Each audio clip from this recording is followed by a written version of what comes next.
আসসালামু আলাইকুম, আশা করি আপনারা সবাই ভালো আছেন। আজকে আমি আলোচনা করব রেক্টেঙ্গেল টুল, রাউন্ড রেক্টেঙ্গেল টুল এবং এলিপস টুল নিয়ে। এখন দেখি, চলুন, যে এই তিনটি টুল আমরা কোথায় পাবো।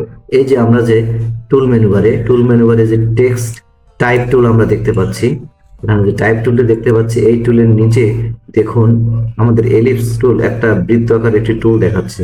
আমি যদি এই যে হোয়াইট অ্যারো আছে এখানে যদি প্রেস করি, লেফট বাটন প্রেস করি মাউসের, তাহলে দেখুন আমার এখানে এই রেক্টেঙ্গেল টুল, এটার নিচে আরো 5টা টুল আছে। আমি আজকে রেক্টেঙ্গেল টুল, রাউন্ড রেক্টেঙ্গেল টুল, এলিপস টুল, অর্থাৎ এই তিনটে টুল আমরা নিয়ে আলোচনা করব। দেখুন, রেক্টেঙ্গেল টুলের সাইডে কিন্তু এম আছে, এটা শর্টকাট কি এম। আপনি যদি কিবোর্ড থেকে এম প্রেস করেন তাহলে আপনি রেক্টেঙ্গেল টুলে চলে যাবেন।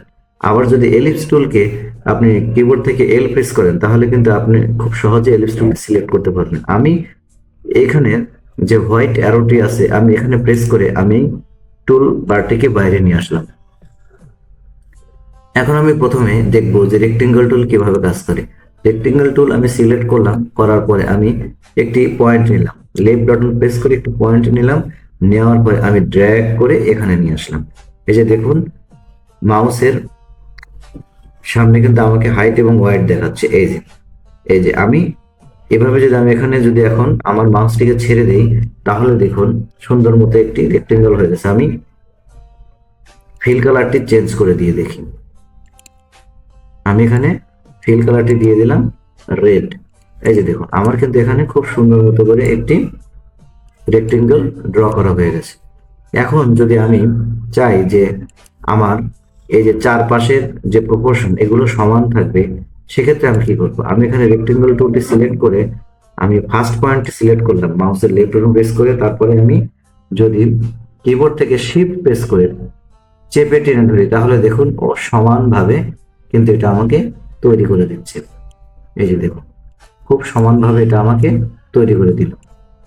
এরপরে যদি আমি আবার চাই যে আমার আমি যখন রেক্টেঙ্গল ড্র করবো তখন আমার সেই রেক্টেঙ্গলটা সেন্টারাইজড হতে হবে। এক কথা, আমি যেটাকে সেন্টার পয়েন্ট তৈরি করব, ওইখান থেকে আমার চারপাশে সমানভাবে রেক্টেঙ্গলটা তৈরি হবে। সেক্ষেত্রে আমি কি করব, আমি রেক্টেঙ্গল টুলটি এখানে সিলেক্ট করব, করার পরে আমি এখানে ফার্স্ট পয়েন্ট সিলেক্ট করার পরে আমি কিবোর্ড থেকে অল্টার প্লাস শিফট একই সাথে প্রেস করব। এই যে দেখুন, একই সাথে প্রেস করলে কিন্তু সে আমাকে খুব সুন্দর মতো করে একটি রেক্টেঙ্গল তৈরি করে দিচ্ছে। এখন যদি আবার আমার রেক্টেঙ্গল টুল সিলেক্ট থাকা অবস্থায় যদি আমি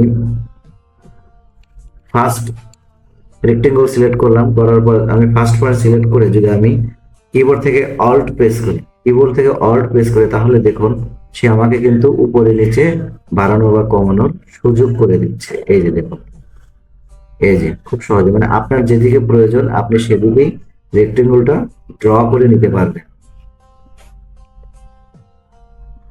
এখন আরেকটি চমৎকার জিনিস আপনাদেরকে দেখাই, যে আমি যদি চাই যে আমার এই রেক্টেঙ্গলটাকে আমি রাউন্ড রেক্টেঙ্গল শেপে কনভার্ট করে নেব, এরপরে যে দুইটা টুলস আছে তাদের মধ্যে একটি হচ্ছে রাউন্ড রেক্টেঙ্গল টুল।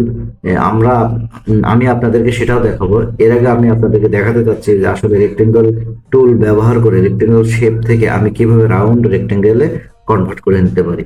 এই যে আমি প্রথমে এই রেক্টেঙ্গলটাকে নিলাম, একটু বড় করে নিলাম, নেওয়ার পরে এই যে দেখুন, আমি যখন এই রেক্টেঙ্গলটাকে সিলেক্ট করছি তখন দেখুন আমার রেক্টেঙ্গলের চারপাশে আমার চারটা অ্যাঙ্কর পয়েন্ট দেখাচ্ছে। এই যে চারটা অ্যাঙ্কর পয়েন্ট দেখাচ্ছে। আমি যদি এই চারটা অ্যাঙ্কর পয়েন্টকে সিলেক্ট করি, এই যে দেখুন, আমি যখন সিলেক্ট করলাম তখন এইটার চেহারা দেখুন আর বাকি তিনটার চেহারা দেখুন।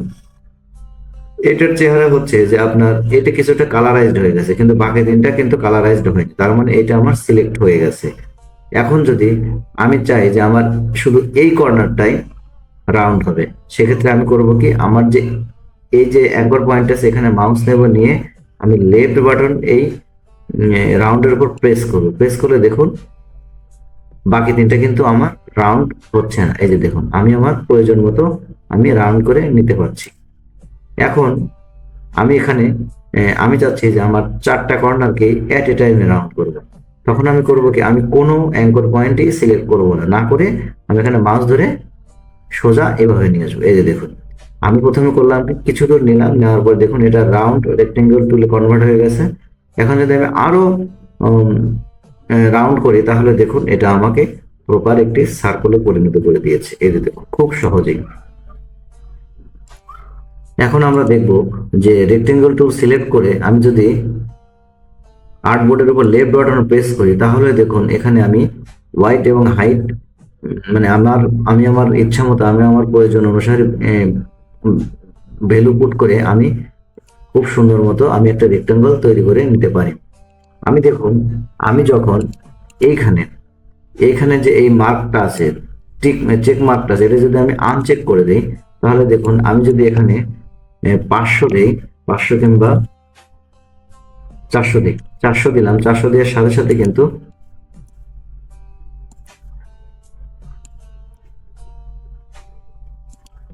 এটা চেঞ্জ হচ্ছে না, কারণ কি এটা এখনো আমার আনচেক হয়ে আছে। আমি এটাকে চেক করে দিলাম, এই যে দেখুন আমি এখানে 400 করে দিলাম। তো আমরা এইভাবে আমরা এখান থেকে মেসেজ বক্স থেকেও আমরা আমাদের রেক্টেঙ্গলটি ড্র করে নিতে পারি। তাহলে এবার দেখি চলুন যে রাউন্ড রেক্টেঙ্গল টুলটি কিভাবে আমরা ড্র করব। আমি আমার আর্টবোর্ড থেকে সবকিছু এখান থেকে মুভ করে দেবো। এখন কথা আমি ডিলিট করে দিলাম। এরপরে আমি এখানে যদি রাউন্ড রেক্টেঙ্গল টুলটি সিলেক্ট করি, সিলেক্ট থাকা অবস্থায় যদি আমি ফার্স্ট পয়েন্ট নিলাম, সেকেন্ড পয়েন্টে এসে আমি ছেড়ে দিলাম। এই যে দেখুন আমার রাউন্ড, আমার কর্নার গুলো কতটুকু রাউন্ড আছে সে অ্যামাউন্ট কিন্তু আমাকে দেখিয়ে দিচ্ছে আমাদের মাউসের মাথায় এবং হাইট ওয়াইডের সাথে। এই যে দেখুন এখন যদি এইটা সিলেক্ট থাকা অবস্থায় আমি যদি কিবোর্ডের আপ অ্যারো প্রেস করি,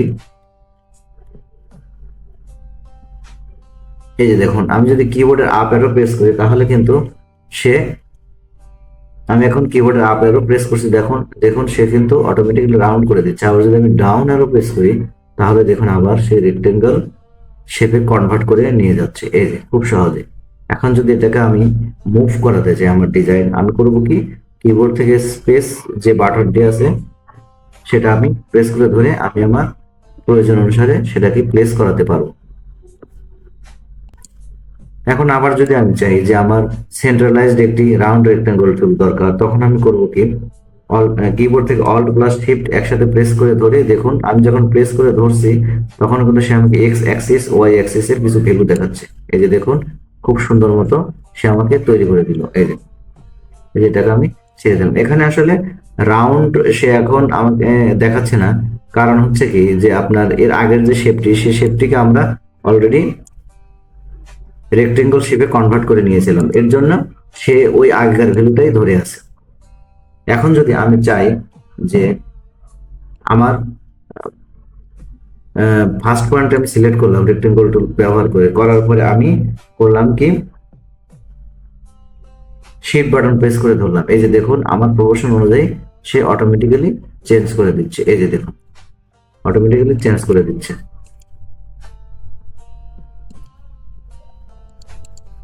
এখন আমরা দেখব যে কিভাবে একটি এলিপস টুল ড্র করতে হয়।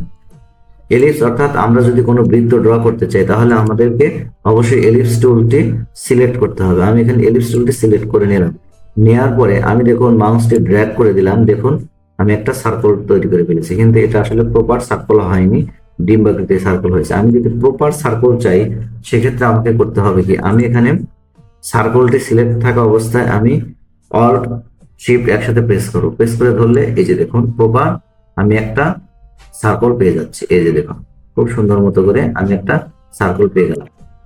এখন আমি যদি এই সার্কেলটাকে আমি কিছুটা মডিফাই করে আপনাদেরকে দেখাই, এই যে দেখুন আমি এর আগের ক্লাসে যে পেন টুল নিয়ে আলোচনা করেছিলাম, দেখুন পেন টুলের নিচে অ্যাঙ্কর পয়েন্ট টুল আছে, যেটা শর্টকাট কি হচ্ছে শিফট প্লাস সি। আপনি যদি কিবোর্ড থেকে শিফট প্লাস সি একসাথে প্রেস করেন তাহলে আপনি এই টুলটি পেয়ে যাবেন। এই টুলটি সিলেক্ট করে দেখুন আমার মাউসের চেহারা কিন্তু চেঞ্জ হয়ে গেছে।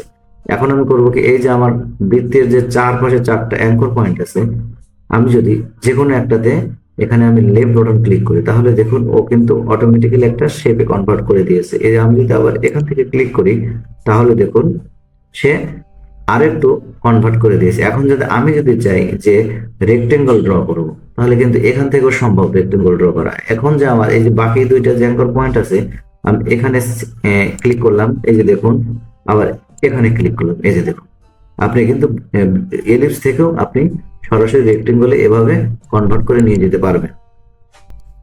এখন আমি আরো কিছু জিনিস এইখান থেকে মডিফাই করে দেখাই। সেটা আমি যখন এই ডিরেক্ট সিলেকশন টুলটি সিলেক্ট করব, করার পরে আমি করব কি, এটা প্রেস করলাম আর কিবোর্ড থেকে আমি শিফট প্রেস করে এটা সিলেক্ট করলাম। এক কথা আমি দুইটা সিলেক্ট করে আমি যখন ভিতরের দিকে আমি নিয়ে আসবো, তাহলে দেখুন এই যে দেখুন ভিতরের দিকে নিয়ে আসবো, তখন কিন্তু সে আবার আমাকে আবার একটি পাতার মতো একটি শেপ তৈরি করে দিচ্ছে। তো আজকের আলোচনা এ পর্যন্তই। আপনারা সবাই ভালো থাকবেন। আসসালামু আলাইকুম ওয়া রাহমাতুল্লাহ।